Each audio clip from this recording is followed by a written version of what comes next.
okay, consolidation. They realized that it is not possible to run vineyards with a very small acreage because we don't have the economy of scales. But how they achieved, France landed up in this state of having very small parcels, especially when you talk about, just to sidetrack and off the record, Burgundy, it's forbidden to mention this name here, that they have very, very small parcels in Burgundy. It's because of the French law with regard to this heritage. No? So they forbid someone so-called owning after the so-called the parents pass away to get a large share of the heritage.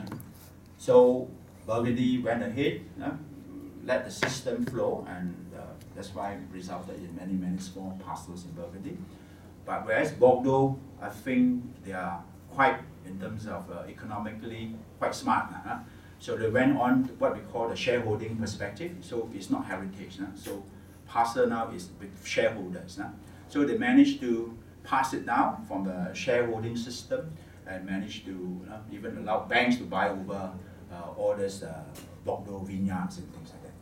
So we see a consolidation in the number of producers, and we have a much bigger acreage now for the vineyards.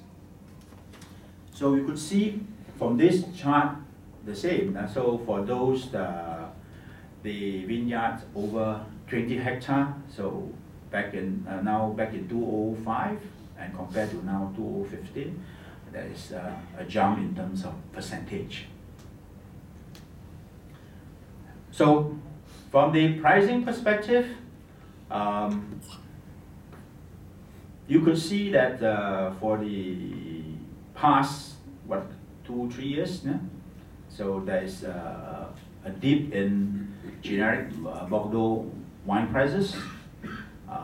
For the white, it has gone up a little bit, and Saint-Emilion has come down.